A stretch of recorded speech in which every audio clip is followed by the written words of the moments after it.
Did you know that most people throw away perfectly good plants every single fall and then spend money buying the exact same plant again the very next spring?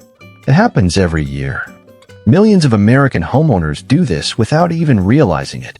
They buy annuals. They baby them all summer. And then the cold comes, and it's all over. Next year, same cycle. More money, more effort, more frustration.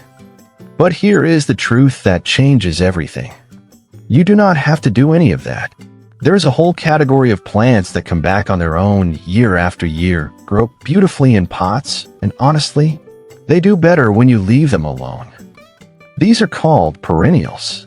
And today, I'm going to show you the 7 laziest, toughest, most gorgeous perennials you can grow right in a container on your porch, patio, or balcony with almost zero effort from you.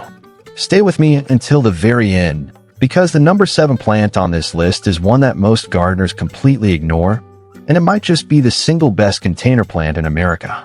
It is hiding in plain sight. I think it is going to shock you. Let's get into it. Number 1 is daylilies. Now here is the problem with most porch pots. People fill them up with flowers that need watering every single day in the summer heat. Miss one day, and the whole thing looks like it is dying. That is exhausting. Daylilies are the complete opposite. Each flower lasts just one day, that is how they got their name, but the plant keeps pushing out new blooms for weeks on end. It does this completely on its own. You plant it once, and it rewards you every summer without asking for anything back. The science behind this is simple. Daylilies have thick, fleshy roots called tubers. These roots store water and nutrients underground, just like a little savings account for the plant. When the soil gets dry, the plant just draws from its own reserves. That is why it survives drought and neglect better than almost anything else. For your pots, choose a compact variety like Stella d'Oro. It stays small, blooms like crazy, and comes back stronger every single year. But wait, the next plant does something even more useful than just looking pretty. It actually feeds itself. Number 2 is creeping thyme. Here is a problem nobody talks about. Container soil gets tired. After one season, it loses nutrients, gets compacted, and basically becomes poor dirt that struggles to support anything. Most people fix this by spending money on fertilizer. But creeping thyme fixes it on its own. Here is the cool part. Thyme, like many herbs, has a relationship with tiny microbes in the soil.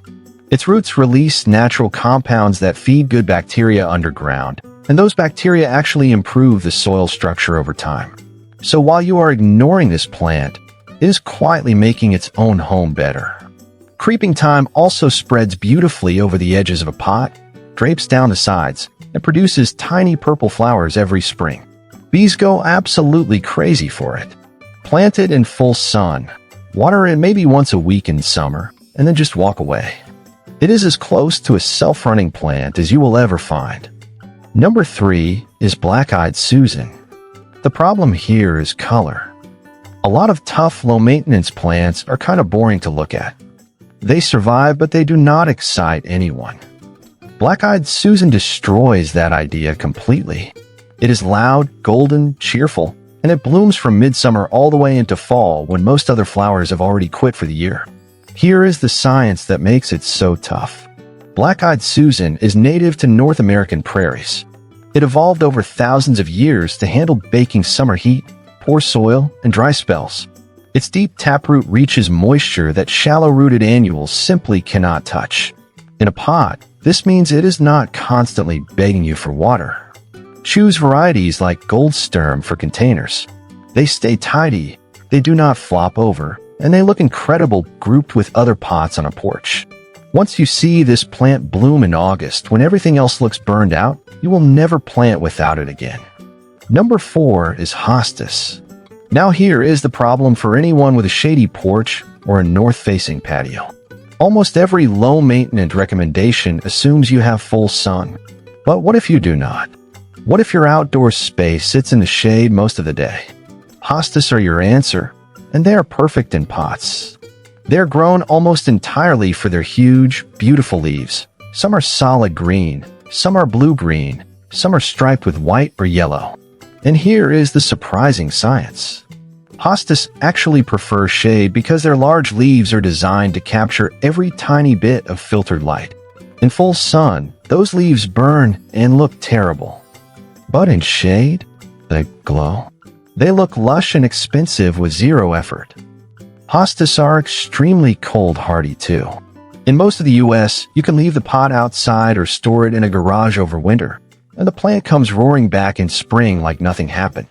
Pair a big hosta with some trailing creeping Jenny in the same pot, and you have a designer container that costs almost nothing and lasts for years.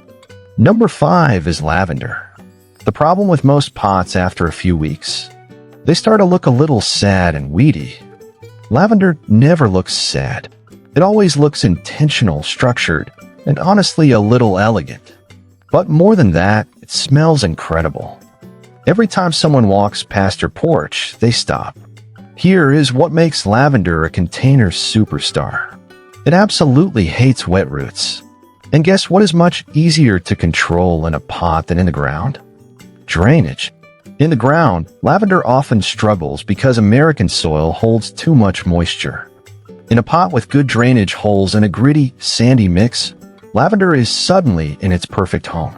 It gets the dry conditions it wants, and it thrives. Trim it back lightly after it blooms, and it rewards you with another flush of purple spikes. Bees love it, butterflies love it, and every neighbor who walks by is going to ask you what that amazing smell is. Number 6 is sedum, also called stonecrop. Here is the harsh reality that most gardeners face every August. It is hot. You are tired. You went on vacation. You forgot to water. And now your pots look terrible. Sedum is the plant that does not care at all. Sedum stores water directly inside its thick, rubbery leaves. It is basically a succulent. Cut open a sedum leaf, and it is full of moisture, like a tiny water balloon. This means even if you forget it for 2 weeks in a drought, it is quietly living off its own stored water supply. The fall varieties like Autumn Joy are especially wonderful in pots. They produce big, flat flower heads that start out pale pink in late summer and slowly deepen to a rich, rusty red by October. They look like something you order from a fancy garden catalog, but they cost almost nothing, require almost nothing, and come back every single year without you lifting a finger. And now, number 7. The one I promised you. The one most gardeners walk right past at the garden center without giving it a second look. That plant is coneflower, also known as echinacea. Here is why people ignore it. It does not look flashy in a small nursery pot in spring. It is just a few plain green leaves and nothing else. But people who walk past it are making a massive mistake. Because by midsummer, echinacea explodes. It sends up tall stems topped with big, bold, daisy-like flowers, purple, pink, white, or orange depending on the variety. The petals sweep back from a dome-shaped center that birds like goldfinches literally land on and eat from. You get flowers, you get wildlife, and you get a plant that roots so deep it laughs at summer heat. In a large container, at least a 12-inch pot, echinacea will bloom for you from June through September.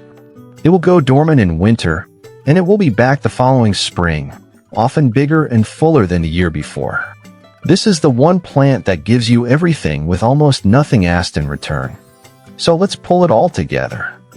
7 perennials. 1 purchase each. Years of enjoyment with almost no work. Daylilies for sunny spots and drought toughness. Creeping thyme for edges and soil health. Black-eyed Susan for that late summer color when everything else is quit. Hostas for shady spots that you thought were hopeless. Lavender for structure, fragrance, and pollinators. Sedum for the gardener who sometimes forgets to water, and that is all of us.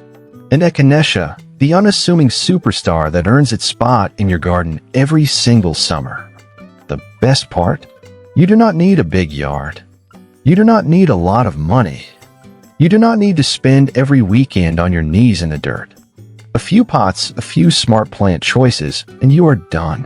That is the whole point of this channel. If this kind of simple, relaxed, money-saving gardening is your style, then joining the Chill Harvest Garden community is honestly just a smart move for you. Every week, we share ideas that save you time, save you money, and make your outdoor space look better with less effort. Hit that subscribe button not for me, but because future you, sitting on that porch in July surrounded by beautiful blooming pots that you barely had to touch, is going to be really glad you did.